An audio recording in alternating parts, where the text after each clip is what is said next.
Só os irmãos com a paz do Senhor, amém? Os irmãos abram as suas Bíblias em Tiago capítulo 1.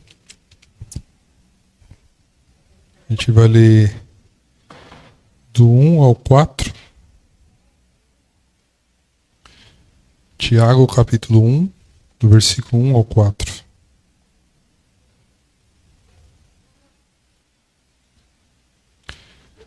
Amém? Tiago, servo de Deus e do Senhor Jesus Cristo, as 12 tribos dispersas entre as nações, saudações. Meus irmãos, considerem motivo de grande alegria o fato de passarem por diversas provações, pois vocês sabem que a prova da sua fé produz perseverança, e a perseverança deve ter ação completa, a fim de que vocês sejam maduros, íntegros, sem lhe faltar coisa alguma. Senhor nosso Deus, agradecemos a Ti por mais uma oportunidade de estarmos na Sua casa. E como cantamos, Senhor, não há nada melhor do que o Senhor. Não há nada melhor do que estar na Tua presença. Não há nada melhor do que servir a um Deus que conhece todas as coisas. Que possamos aprender da Tua palavra, possamos ouvir a Tua voz, que possamos praticar, e não somente ouvinte, mas praticante da Tua palavra, para que a nossa vida seja mudada e seja moldada para a honra e glória do Senhor Jesus Cristo. Amém. Os irmãos podem se assentar.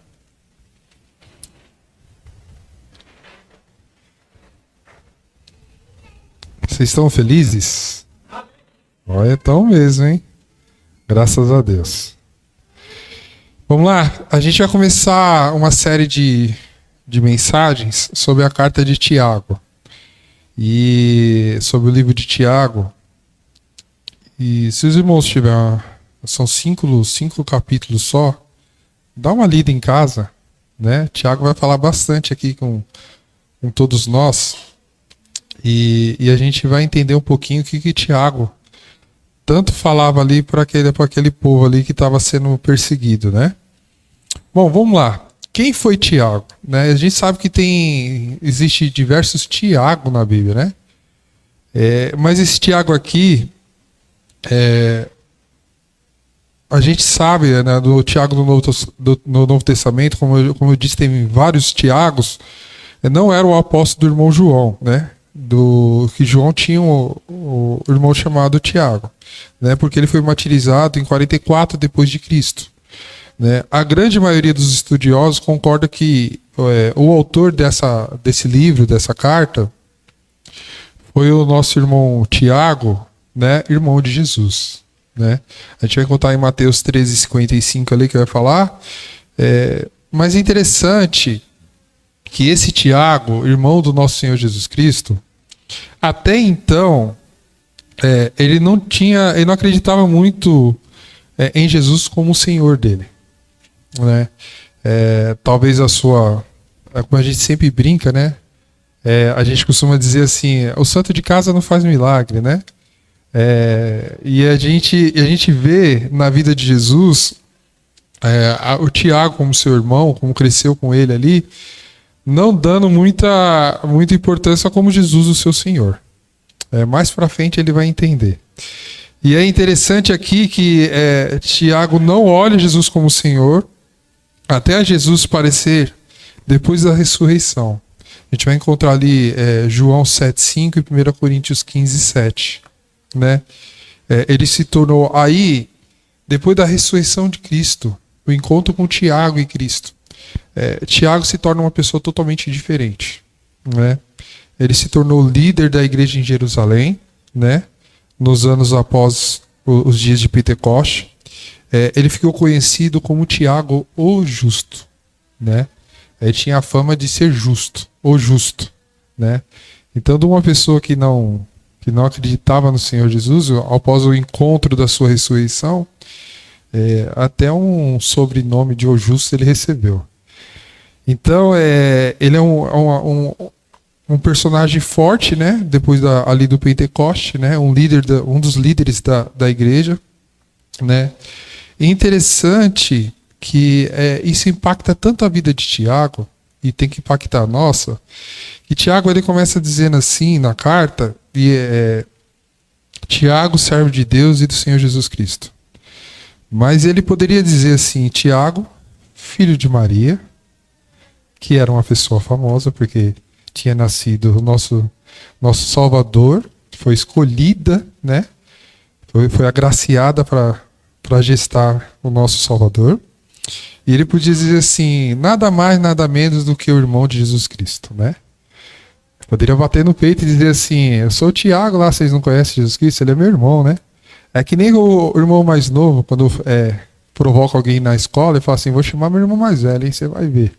Ele vai chegar aqui e vocês vão ter medo, né? Tiago poderia agir dessa forma, né? Ele poderia dizer assim, sou Tiago, hein? Irmão de Jesus. É aquele que fez vários milagres. Aquele que morreu na cruz para te salvar.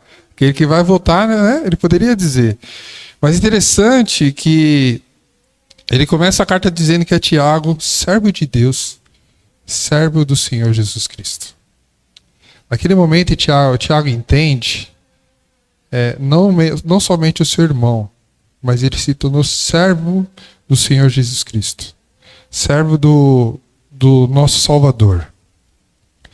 E interessante que Tiago ele vai escrever para um povo que está fugindo, que está sendo perseguido. Mas diante das provações, a gente deve reconhecer o nosso lugar. Devemos sempre entender que somos servos diante das provações. Às vezes, diante das provações, a gente não quer ser servo. A gente quer ser o dono da razão. Ou se pôr até no lugar de Deus. Ou questioná-lo a Deus. E aí, Tiago mostra com a sua atitude de simplicidade em dizer, ele era meu irmão, mas agora eu sou servo dele. Estou aqui para servir o Senhor Jesus Cristo. E Tiago escreve para um povo que está fugindo e sendo perseguido após a morte de Estevão. Como nós enxergamos o nosso sofrimento, o sofrimento? Como nós enxergamos a nossa perseguição? Será que nós olhamos a perseguição e entendemos que a nossa perseguição está sendo feita para a honra e glória do Senhor Jesus Cristo? Ou será que nós olhamos para a perseguição só para dizer o nosso ego, dizendo assim, Deus, mate ele, manda ele para longe daqui. Eu estou por cabeça e não por cauda. Né? Será que usamos dessa suposta autoridade? Tiago ele não usa dessa forma. E Tiago está escrevendo para um povo que está sofrendo. Como enxergamos e entendemos o sofrimento? Tiago, capítulo 1, versículo 2, eu quero que você olhe aí e diz assim, meus irmãos, considere motivo de grande alegria o fato de passarem por diversas provações. Tiago está dizendo assim, meus irmãos, né? Vocês consideram grande alegria, não uma pequena alegria, não uma alegria mais ou menos, mas uma grande alegria, por passar não por uma provação, não por duas provações, mas por diversas provações. Tiago vai ser exato no texto que ele escreve, dizendo assim, vocês vão passar por diversas provações. Vocês têm que ter muita alegria. Tiago não está dizendo assim que a gente deve sorrir no sofrimento, porque é ruim sofrer. Até o próprio Jesus chorou quando ele perdeu as pessoas que ele amava. A gente sabe que a gente chora. Mas a nossa alegria é saber que aquilo vai passar. A gente vai passar pelas diversas provações. E nós seremos aprovados diante de Deus. Existe algo no final. Algo que nós vamos encontrar diante do Senhor Jesus Cristo. Então a nossa alegria ela não é aqui. Mesmo que ela se encerre aqui. Olhando para... As pessoas podem olhar e falar assim, nossa, encerrou a vida dele tão triste, da forma tão triste. Mas a nossa alegria é encontrar com o Senhor Jesus Cristo. Então, Tiago vai deixar bem claro que nós passaremos por diversas provações. Tiago diz para aquele povo, né, uma grande alegria, sendo que eles perderam casas, a terra natal, além de muito dos seus bens, e estavam sendo perseguidos. Após a morte de Estevão, esse povo dá uma fugida, que fica meio com medo. E aí eles perdem tudo isso, as suas casas, a sua terra natal, muitos dos seus bens, e fora a perseguição. Gente, Tiago está escrevendo para um povo que está sofrendo demais. A gente, eu não sei se eu posso dizer graças a Deus, mas a gente não sofre nem um terço disso. E esse povo estava sendo perseguido. Imaginem nós sendo perseguidos. Hoje a gente tem que sair daqui, sair das nossas casas, viver num lugar que a gente não conhece, tentar reconstruir a vida, mas lá não dá porque eles estão perseguindo, a gente tem que fugir para outro lugar. Pensa nisso. E Tiago está escrevendo para esse povo. Só que não é somente Tiago que diz dessa forma. Pedro e Paulo dizem a mesma coisa, de ter alegria, né, nessas situações. É difícil ter alegria nessas situações. É difícil. Mas é possível ter. A gente vai aprender que com o Tiago é possível ter. É possível a gente passar por diversas provações. A primeira coisa que a gente aprende com o nosso irmão Tiago, na sua carta, é que as provações são inevitáveis. Para quem realmente quer servir a esse Deus, as provações são inevitáveis. Talvez a aprovação de um não vai ser igual à sua, porque Deus nos conhece. Mas de uma forma ou outra, nós seremos provados. Né? E são inevitáveis as provações. É interessante que Tiago não diz que vamos... interessante que Tiago diz assim, não diz talvez vamos passar por provações. No capítulo 2, no versículo 2, Tiago diz assim, diz que passaremos por provações. Não é uma escolha. Né? É um curso obrigatório na escola da fé. Tiago não está dizendo assim, talvez vocês passam. Ele diz assim, vocês passarão por provações. É interessante que assim, como é que nós sabemos qual que é o grau da nossa fé? Qual o tamanho da nossa fé? Né? É a mesma coisa você hoje comprar uma jaqueta à prova de água e dizer assim, não vou sair lá fora não que está chovendo, vou ficar aqui dentro. Só que você vai saber se realmente ela é a prova d'água? Se realmente ela não molha por dentro, se você sair na chuva. Se você ficar aqui dentro no ar-condicionado, a jaqueta tá ótima. Talvez você não gastaria tanto dinheiro com uma propaganda dessa, né? Você fala assim, vou comprar uma mais simples, mas você só vai saber no dia que você se molhar. E Tiago está dizendo assim, você vai saber o grau da sua fé quando realmente você passar por provações. Quando você passar. E assim, né? Talvez, né? Mas vocês passarão por provações. Olha que interessante, não somente Tiago, mas Pedro diz assim, no capítulo 4, versículo 12. Amados, não estranheis a ardente provações que vêm sobre vós, para vos experimentar, como se coisa estranha vos acontecesse. Pedro vai dizer assim, para a gente não estranhar, não estranhar as ardentes provações que vêm sobre vós, para vos experimentar como coisas estranhas que vos acontecessem. Não é coisa estranha, estou sendo provado por quê? Né? Alguns enganadores, alguns falsos mestres, né, vão dizer aí por aí que se você obedecer ao Senhor Jesus Cristo, você vai ser poupado de algumas coisas. Se você aceitar Jesus Cristo, se você ofertar Jesus Cristo, a gente fala muito de oferta, se você fazer algumas coisas, você vai ser livre de algumas provações, né? Você vai ser livre de sofrimento, você não vai ser atingido por algumas coisas. Sendo que a Bíblia diz ao contrário, que vão acontecer algumas coisas em nossas vidas. Mas nós devemos estar apegados ao Senhor Jesus Cristo. Quando nós entendemos, quando nós começamos a buscar falsos líderes que diz isso, de uma falsa blindagem que vai acontecer, que quando a gente aceita Jesus não vai acontecer em nossas vidas. Quando acontecer, a primeira coisa que a gente faz é ficar com raivinha de Deus. fazer biquinho para Deus. E dizer assim, pô Deus, tô todo sábado e domingo lá. Ajudei lá na SOFAP, agora é Ministério da Mulher, na UMAP, que é Ministério dos Jovens. Agora é tudo ministério, né? E nossa, ajudei tanto, mas pô, passei a lição, preguei, toquei, assobiei, fiz tudo, tirei a oferta, fiquei na porta, fiz tudo. E por que isso passa em minha vida? Essas pessoas que estavam sendo perseguidas, ela estava sendo perseguida pelo amor de Jesus Cristo. Elas faziam muito mais do que nós fazemos hoje. Elas viviam muito mais do que nós vivemos hoje. Diante do Senhor Jesus Cristo. Elas amavam Jesus.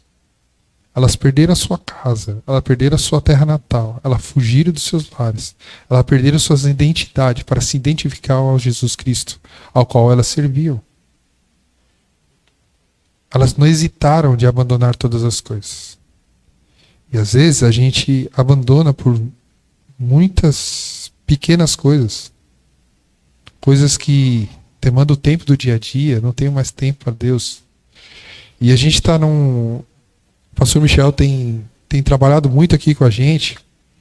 A questão de a gente estar estudando a Bíblia, fazendo aquele momento diário com Deus. E às vezes a gente fala assim, eu não tenho tempo. Tem. Você tem tempo. Essas pessoas, mesmo sendo perseguidas, mesmo fugindo, ela tinha tempo para parar e falar do Senhor Jesus Cristo. Elas espalharam o Evangelho. Se hoje nós conhecemos o Evangelho, porque essas pessoas doaram a sua vida, abandonaram a sua terra natal, abandonaram os seus bens, para viver em nome do Senhor Jesus Cristo. É para essas pessoas que Tiago está falando, não se entristeça. Porque o propósito Deus sabe. E esse propósito foi alcançado hoje aqui. Se você está hoje aqui, porque essas pessoas não abandonaram, não desistiram. E nós não devemos desistir. Nós devemos batalhar. Mesmo que a gente perder algumas coisas, a gente devemos ter fé no Deus que nós servimos. E é interessante que a Bíblia fala de provações, mas eu quero deixar bem claro para vocês. Provações, ela vem de Deus. Provações. Tentação, ela vem do diabo. Então tem muita gente que fala assim, eu estou sendo provado e ela está sendo tentada. Qual a diferença de provação e tentação? A provação ela vem de Deus para que nós crescemos na nossa fé. Deus sabe, Deus conhece. A tentação ela vem de Satanás para nos derrubar. Né? Então, nas provações, a gente está com Deus. Orando, conversando com Ele, querendo entender o que está acontecendo em nossa vida, o que está acontecendo. Então, a gente está em contato com Deus. Na tentação, a gente tem que fazer que nem José, correr. Nem que as roupas ficam rasgadas lá para trás, mas corra, meu irmão. Porque a tentação era para nos destruir. E a aprovação é para que nós sejamos mais aprovados diante de Deus. Então, a gente tem que ter o Espírito Santo em nós e conhecermos o que é aprovação, o que é tentação. E tem muita gente se jogando para a tentação, dizendo que está sendo provado de Deus. Mas ele não está sendo provado de Deus, ele está sendo tentado por Satanás. Quem foi tentado por Satanás no deserto? O próprio Senhor Jesus Cristo. Ele não foi provado, ele foi tentado. E ali ele combate Satanás, né, com a palavra do Senhor. Segunda lição que a gente tira, a prova da nossa fé produz perseverança. Depois da nossa provações, a nossa fé aumentada, a gente produz perseverança. Tiago, versículo 3 diz assim, pois vocês sabem que a prova da sua fé produz perseverança. O versículo implica que Deus está usando as provações para o seu propósito. Perseverar, continuar, não desistir. Essa é a ideia. Deus não está sentado no trono e dizendo assim, pronto, meu servo foi provado, agora o que eu faço? Deixa eu tirar uma lição boa. Não é isso. Nosso Deus não trabalha dessa forma. Bem antes das suas provações acontecer, Deus já tinha uma solução no final. Mesmo que você não enxergue, mesmo que você não reconheça, Deus conhece e sabe o final dessa história. Nós não sabemos. Talvez o nosso irmão Jó não sabia qual é o final da sua vida, mas Deus já sabia o final. Nem o próprio Satanás, que fez um acordo ali de tentar destruir a vida de Jó, sabia o final de Jó. Mas o nosso Deus sabia qual é o final de Jó.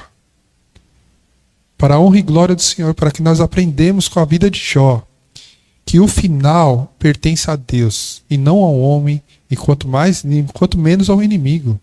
O nosso final da nossa vida, a nossa vida pertence totalmente a Deus, e Deus sabe o final. Deus sabe. Então, a perseverança é continuar, né? A Bíblia é clara que Deus é soberano sobre todas as coisas. Natureza, pelas coisas ruins que vão acontecer, e Ele sabe até os dias que nós vamos viver. Ele é soberano, nada foge do seu controle. Então, eu não estou dizendo assim, agora estou sendo provado, eu tenho que aceitar, ok, tudo bem, mas você tem que conversar com Deus. Se você lê a vida de Jó, você vê a vida dessas pessoas, são pessoas que estão perguntando, Deus, mas por que está acontecendo essas coisas? Por que está acontecendo? E quer entender. E entender não é o problema. Jó não peca porque ele não pecou porque ele, tô reclamando com Deus. Você vê a reclamação de Jó, tem livro ali que ele não para de reclamar. Mas Jó, de forma nenhuma, atribui as suas provações para o Deus. Ele não diz assim, Deus, você é o culpado por estar acontecendo essas coisas. E existe pessoas colocando culpa em Deus e dizendo assim, Deus, tá vendo? Você é culpado porque está acontecendo. Você podia ter me livrado disso. E Jó não faz isso. Jó sabe, e ele fala assim, a minha vida pertence a Deus. Ele usa uma fala pesada para sua esposa, quando ela diz que, para ele amaldiçoar o Deus dele morrer, diz assim, Senhor, você fala como uma louca mulher. Aí ele fala assim, aceitaste o bem de Deus com prazer e o mal não quer aceitar. Jó vai entender que até o mal vem de Deus. E se você pegar no começo da história de Jó, era um homem que era temente a Deus, que fugia da aparência do mal, que orava pelos seus filhos. Talvez se ele pecasse, ele já estava ofertando diante do Senhor. A característica de Jó, Deus vai dizer, não são pessoas que vão dizer. Aqui Tiago é conhecido como justo. O próprio Deus diz assim, você viu meu servo Jó? Temente a Deus. Ele é temente a mim. Ele é íntegro. Ele se desvia do mal. Ele é nota 10. Mas a pessoa nota 10 foi provada diante de Deus. Mas foi aprovada diante de Deus também. A nossa perseverança deve continuar firme, pois Deus é soberano em absolutamente tudo. As provações vêm das mãos do grandioso Deus, com a fim de aperfeiçoar a nossa fé. Todas as pessoas que passaram, e a gente vê vários testemunhos por um aperto, por uma situação, e Deus não o abandonou, porque Deus não abandona. São pessoas que, ao final, a sua perseverança aumentou a sua fé. A continuação de perseverar no Senhor foi mudada a sua história. Terceira e última, diz assim, o que nós aprendemos? Maturidade é um processo não instantâneo. Essa ideia de passar por provações, por diversas provações, por coisas ruins, e Tiago vai dizer que nós devemos nos alegrar, para no final nós somos pessoas e crentes mais maduros diante do Senhor, né? A perseverança deve ter ação completa. Lá no versículo 4 diz assim, a fim de que vocês sejam maduros, íntegros, sem lhe faltar coisa alguma. Completo ou perfeito não significa que não mais precisamos de um processo. O crescimento é diário, né? De um processo. O crescimento é diário. Antes significa que os frutos do Espírito serão mais e mais evidentes na sua vida. Presta atenção. Você precisa entender que o processo da sua vida te traz maturidade diante de Deus. Perdão no que eu vou dizer aqui. Não existe dizer assim, é do meu jeito, eu sou assim, eu vou falar assim da forma que eu tenho que ser assim. Não é assim. Se você passar um processo com Deus, o fruto do Espírito Santo vai falar muito mais na sua vida do que essa natureza sua. E você dizer assim, comigo vai ter que ser assim, porque eu sou assim. E nós achamos que Deus tem que aceitar esse nosso jeito.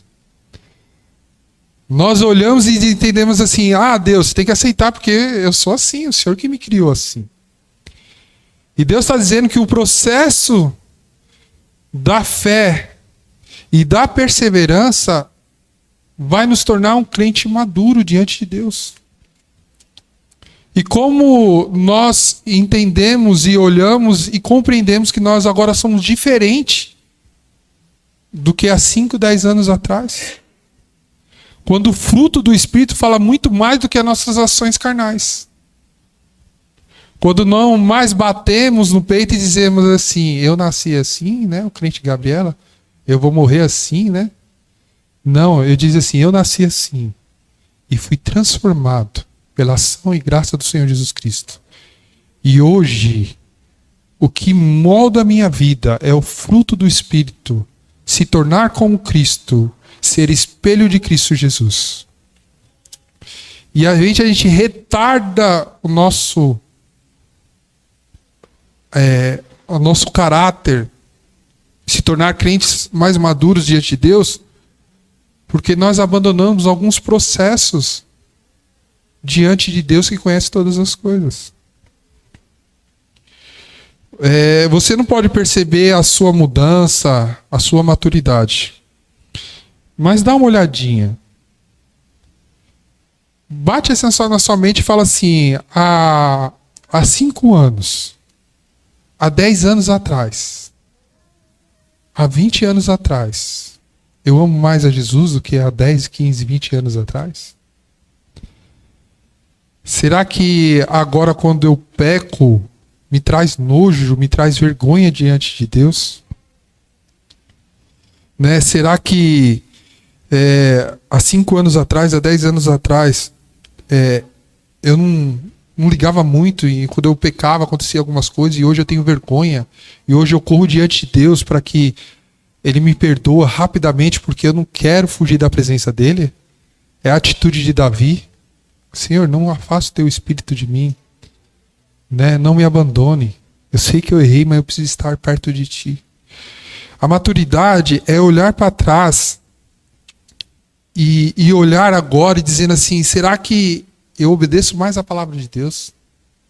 Será que eu tenho mais sede da palavra de Deus? Será que Deus realmente é minha prioridade? Será que a palavra do Senhor é minha prioridade? Será que realmente isso aqui é minha regra de fé e prática?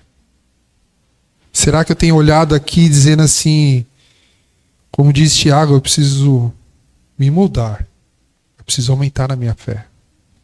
Eu preciso ter uma perseverança maior diante de Deus. Será que eu olho para esse livro e digo assim, eu preciso amadurecer diante de Deus?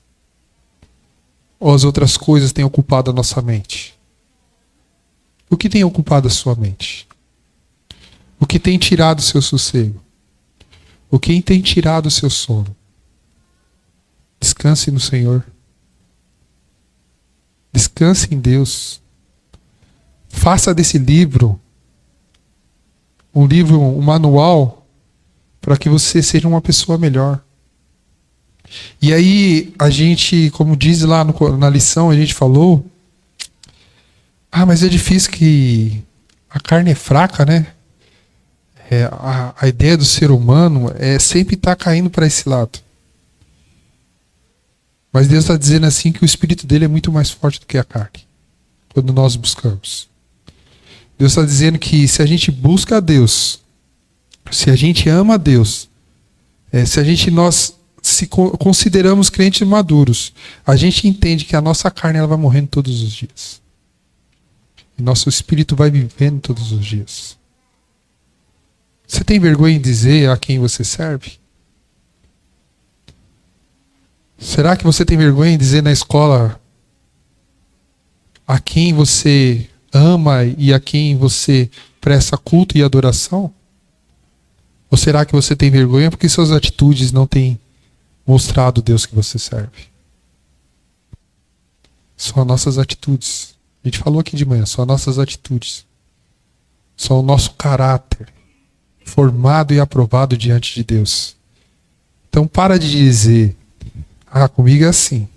Eu tenho que falar assim.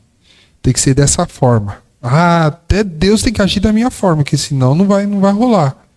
E Tiago vai dizer assim, o próprio irmão de Jesus Cristo vai dizer assim: eu sou servo de Deus e servo do Senhor Jesus Cristo. Nós somos servos. Nós não somos senhores. Nós não conhecemos nem o presente que vai acontecer agora, nem o futuro, porque pertence a Deus. Deus conhece. Jó vai dizer assim: ainda que minha vida se acabe, ainda que minha carne morra, ainda que minha vida seja findada nesse momento de pessoas estar assistindo a minha provação, a minha desgraça, ele diz assim: eu tenho certeza que eu verei meu Salvador. Meus olhos verão. Ele fala assim: não é os olhos de outras pessoas, mas os meus próprios olhos verão a Jesus Cristo. Ele diz assim. E aí, a vida de Jó é totalmente transformada. Não pelas reclamações dos seus amigos. Não pelo que os seus amigos falavam, mas pela atitude de Jó. E Deus vai dizer assim: Jó, agora você ore a Deus. Ora aqui para mim. Fala comigo. Né? Porque quem sabe eu perdoo os seus amigos. Não somente a vida de Jó estava na presença de Deus, mas até a vida dos seus amigos, que reclamavam, que não sabiam o que estava dizendo. No final, Jó estava orando para que eles fossem perdoados. O que nós aprendemos aqui é que o processo da maturidade ela não é instantâneo. Não quer dizer que você tem 30, 40, 50, 60 anos de igreja e diz assim: eu já sou crente maduro, já comigo ninguém pode, né? Já conheço todo o caminho, né? Já conheço o caminho da pedra, né? Já conheço tudo. Ele não está dizendo isso. Ele está dizendo que para nos tornarmos crentes maduros, a gente precisa ser provado por algumas coisas. A nossa fé ela precisa aumentar. A nossa perseverança deve continuar para que nós olhamos a Deus e Deus olha para nós e diz assim: você é aprovado porque você passou por provações. Você olhou com grande alegria, sabendo que o final era meu e não era seu. O final é de Deus. Irmãos, vamos ficar de pé?